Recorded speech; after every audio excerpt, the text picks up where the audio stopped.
Hello Rajasthan board class 11th के प्यारे बच्चों, कैसे हो आप सभी। आई होप कि आप सभी काफी अच्छे होंगे। तो फाइनली आज आपका ज्योग्राफी का जो पेपर था वो कंप्लीट हो चुका है बच्चों। इस वीडियो के अंदर मैं आप सभी को कंप्लीट पेपर का सॉल्यूशन बताने वाला हूं, तो जल्दी से आप अपना आंसर शीट मिला लीजिए और लास्ट में कमेंट करके आपको जरूर बताना है आपके कितने मार्क्स इस पेपर में आने वाले हैं। और आप सभी से एक छोटी सी रिक्वेस्ट है, आपने अभी तक चैनल को भाई सब्सक्राइब नहीं किया है तो चैनल को भाई सब्सक्राइब भी आप जरूर कर लीजिएगा। तो देखिए यहाँ पर आपका पहला प्रश्न था कि निम्न में से कौन सा विषय जनसंख्या भूगोल में शामिल है।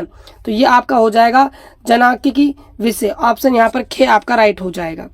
सेकंड आपका क्वेश्चन है कि निम्न में से कौन सा पार्थिव ग्रह है। तो पार्थिव ग्रह कौन सा है बच्चों, आपका बुध आपका जो है वो पार्थिव ग्रह हो जाएगा। थर्ड क्वेश्चन की हम बात करते हैं, गतिशील शक्तियों द्वारा सेलों का विघटन व स्थानांतरण कहलाता है। तो ये आपका बच्चों अपरदन कहलाता है। यहाँ पर गे ऑप्शन आपका राइट हो जाएगा। क्वेश्चन नंबर 4 की बात करते हैं, आवेशित कण कौन सी परत में पाए जाते हैं। तो आवेशित कण जो है आयन मंडल में पाए जाते हैं, के ऑप्शन राइट हो जाएगा। क्वेश्चन नंबर 5 की बात करते हैं, वायुमंडल में सर्वाधिक ऊंचाई पर कौन से बादल पाए जाते हैं। तो कौन से बादल भाई, प्रच्छाभ मेघ पाए जाते हैं, ऑप्शन यहाँ पर गे हो जाएगा। छठे क्वेश्चन की हम बात करते हैं, सौर विकिरण किस रूप में पृथ्वी पर पहुंचती है।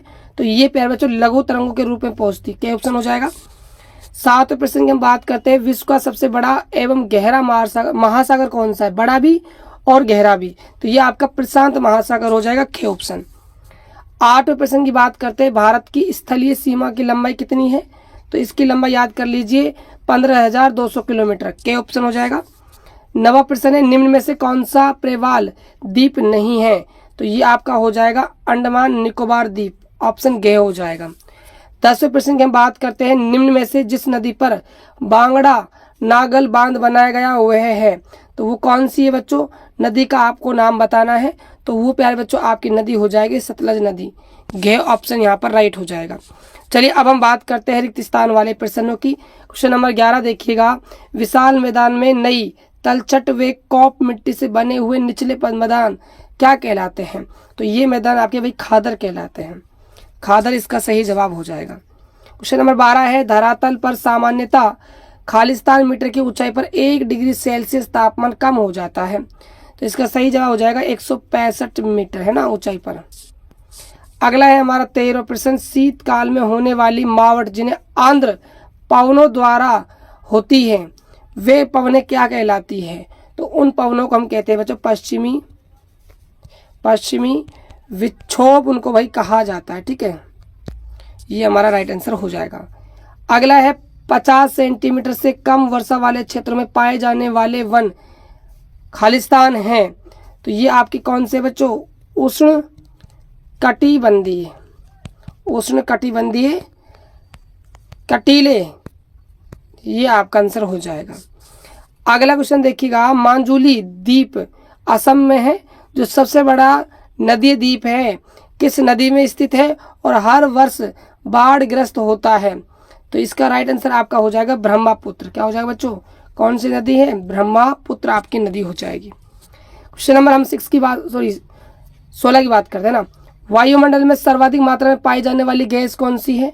तो ये बच्चों आपकी हो जाएगी नाइट्रोजन, कौन सी गैस है, नाइट्रोजन, और ये 78% में पाई जाती है। अगला है हमारा 17वां प्रश्न की, महासागरीय जल की औसत लवणता लगभग कितनी होती है। तो इसकी लगभग जो लवणता होती है वो 35 प्रति हजार होती है बच्चों, ठीक है। 18वां प्रश्न देखिएगा, भारत की जलवायु खालिस्तान प्रकार की है।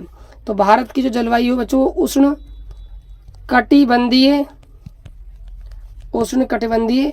मानसूनी प्रकार की भाई क्या है, जलवायु है, ठीक है। 19वां प्रश्न देखिएगा, भूगोल के किसी एक अध्ययन क्षेत्र का नाम लिखिए। तो यह आपका हो जाएगा मानव भूगोल, या फिर हम इसे भौतिक भूगोल भी कह सकते हैं। कौन सा भूगोल, भौतिक भूगोल, दोनों ही आंसर राइट है। आप देख लीजिएगा, आप इसमें से कोई भी यदि कर आए हो तो आपका बिल्कुल सही माना जाएगा। और ये प्यारे बच्चों पूरा पेपर है, आप पेपर को अच्छे से देख लीजिएगा। कैसा गया आपका भाई पेपर, कमेंट करके आपको जरूर बताना है, और लास्ट में कमेंट करना जरूर बताना है कि कितने मार्क्स आपके इस पेपर में बनने वाले हैं। तो मिलते हैं प्यारे बच्चों नेक्स्ट वीडियो, तब तक के लिए जय हिंद, वंदे मातरम, जय भारत।